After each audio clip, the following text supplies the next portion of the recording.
Hello guys, how's it going? My name is Dal, and WoW's 20th anniversary update is finally here, which means we get access to a brand new leveling buff that increases your experience gains by an additional up to 20% just for playing during the 20th anniversary. This can stack up easily with other bonuses such as the Warband bonus of additional up to 25% experience gains. Combined together with a Battle for Azeroth leveling potion for 10% more experience on top of that, and maybe even war mode bonus of anywhere between 10 to 50% more experience depending on your faction. And right now we have ourselves the best time to level a brand new character, and with the Drac they're getting access to a brand new array of classes from rogues, hunters, warriors, mages, warlocks, and others. Now is the best time to level some brand new alts. So in today's video I wanted to go over what are some of the fastest and the most efficient ways of leveling new characters in the patch 1105, and how to unlock all of these stacking experience bonuses to fully maximize your character's leveling journey. As always, if you want to see more guides like these for the War Within expansion,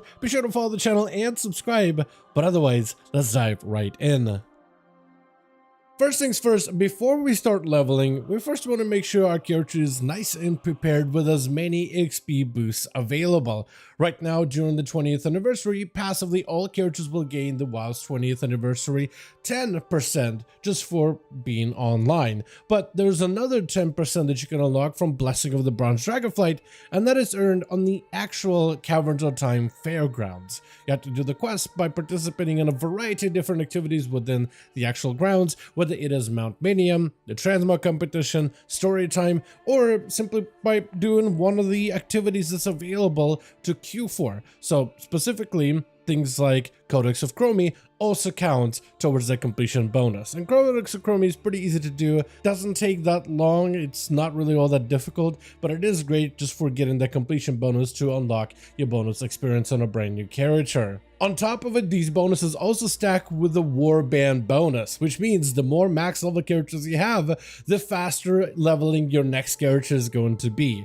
Because I have at least 5 characters at level 80, my Warband bonus is 25%, and you gain 5% up to 25% maximum for every max level character. So 25% bonus here, plus a 10% bonus from Blessing of the Bronze and 10% bonus from WoW's Anniversary already gives us quite a lot of XP bonuses that all stack together. On top of it, however, we could also use the BFA leveling potions in order to catch up on a few levels even faster. Now, these potions are the draughts of 10 lands, and you will only be able to unlock them if you've completed at least the beginnings of the Warfront and the BFA storyline questline in order to start unlocking some of those Warfront dailies. And the Warfront vendor, the Quartermaster for either Horde or the Alliance, is where you can buy all of these draughts of 10 lands. If you've never done the BF, if you've played during the expansion of Battle for Azeroth, there's a good chance you already have these potions unlocked, and there's a good chance you already have a little bit of the currency from that expansion, so you can just buy up a bunch of these potions and then throw them in your Warband Bang for your ults to pick up. Or if you haven't done it before, it's better to do this on a max level character, and you just need to focus the main storyline, especially regarding the main Warfront campaign, in order to start unlocking the Warfront dailies, start getting the currency, and get draw to 10 lands. It's only 10% additional experience. I think all of these experience bonuses really do stack up together, but you can technically do without it if you've never played back in BFA. Now, if you are going to be leveling a brand new character during the 20th anniversary update, I think heirloom gear can be helpful. It's not necessarily needed or mandatory, but it can just be helpful because all of the content during the classic time walking event, all the content scales to your character's level rather than have your character scale down to the content's level, which means that gear for your character will still be important and will still make a difference in terms of how hard you hit, or how tanky you are, or how much healing you do as a healing role, for instance. The bonuses for rested experience can be useful as well if you have a bunch of characters that are resting at ends right now and you're waiting to level them a little bit later, so maybe you can really squeeze the most out of that rested experience. But from my time spent using heirloom gear, it's not necessarily better than actual leveling gear or normal gear that you get from quests and dungeons and rewards from bosses. In fact, usually it's actually a couple item levels lower than what you can get on the same level. But the fact that it scales with it is just a convenience, means you don't have to replace items anytime soon, and it's just kind of nice to have more than anything. Now, there's a couple of different ways of leveling a character during the 20th anniversary, but the easiest one I found so far has been just participating in the time walking classic dungeons. These are really quick, they go by fast, and some of those dungeons have multiple bosses for you to be able to get through in a real quick succession, especially dungeons such as Dead Mines, which the classic original version of Dead Mines is just filled with bosses. There's so many different encounters there in one single dungeon. Because the Cataclysm revamp does still have a decent set of bosses in there, but the time walking original and classic version does have Mr. Smite, Captain Greenskin, Gilned, and it's just overall just a little bit more compact because the dungeon is such a short experience, so you get to fight bosses in any new area of that dungeon specifically. And that can be said for a good portion of the other classic dungeons as well. As for how many levels can you get by doing these dungeons, it is going to be very generous at the very beginning just because of the way that level scaling works. Like, you are going to need less XP for some of the early levels, and then that XP requirement is going to grow higher and higher as you get towards the later levels. But the best part about time walking dungeons is the fact that they continue to scale to your level, and the XP rewards will continue to scale up as you get to higher levels. And they are very, very generous, whether it is XP for killing bosses, or just killing the trash mobs, or just completing the dungeon.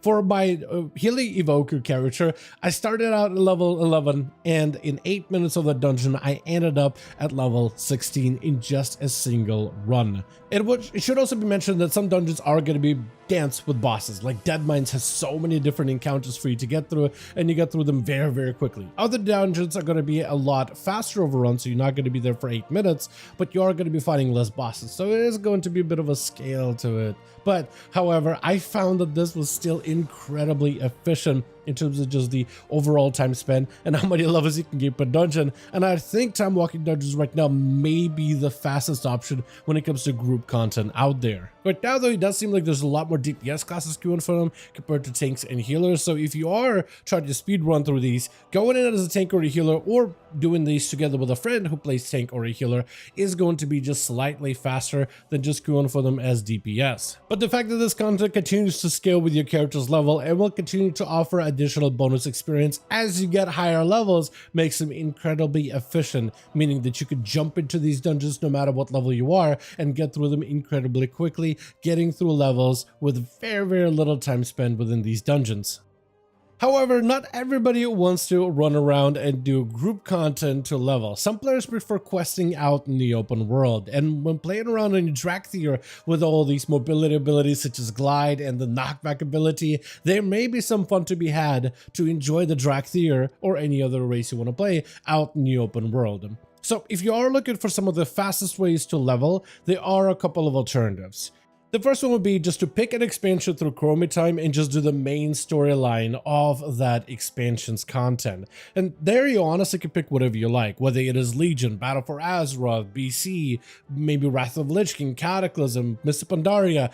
Pick whichever one you want. All of them are very, very close to one another, but if you are focused on leveling as quickly as possible, but through the most zero nonsense methods, then Warlord Regener is going to be your fastest expansion to level through. It has a fantastic intro experience that awards you a ton of experience, and some players actually utilize that when it comes to trying to create the fastest routes for leveling available. But after you get through that, Alliance and Horde will get to build their garrisons, and then you have a very straightforward questline story path with a plenty of bonus objectives, rares, and treasures for you to pick up and slay along the way, which all provide a generous bit of experience. It is the most zero-nonsense, straightforward questing path, and all you have to do is follow the main storyline of whatever faction you play in, and then make it all the way through the end. However, if you are trying to speed run, but you want to quest out in the open world, there is a more efficient method, but for that, I will have a video linked down below where we went over the Earthen leveling guide, or rather, the Earthen open world questing guide, going over all of the most efficient zones for the Alliance and the Horde players. Where should you quest at the different level brackets, like 1 through 10, 10 through 25, 25 through 45, and 45 to 70. And it goes over tried and tested leveling paths that all the players have been able to discover and try for themselves, and find which zones are literally the most efficient places where you can quest out in the open world. This leveling guide also utilizes the war mode buffs, which can provide your character with additional bonuses when it comes to combat, like being able to slay enemies faster or maybe move quicker throughout the zone, but it also provides us with additional bonus 10 to 50% additional XP. Depending on your faction, sometimes Horde or Alliance gets a different bonus depending on how many people have War Mode enabled. So there's an additional layer of extra experience bonuses that you can add into the mix in order to make your leveling journey that much more efficient. So be sure to check out the link down below in the description if you're looking to quest as efficiently as possible. But with that being said, I do want to thank you guys so much for watching this video, and I hope all of you guys enjoyed. If you did enjoy it or found it informative, go ahead and give this video a like. I would very much appreciate it. Join our Discord community if you've got any more questions regarding any of the guides that we put out for the patch 11.05. Also, let me know your thoughts in the comments down below, and as always, I'll see all of you guys in the next one.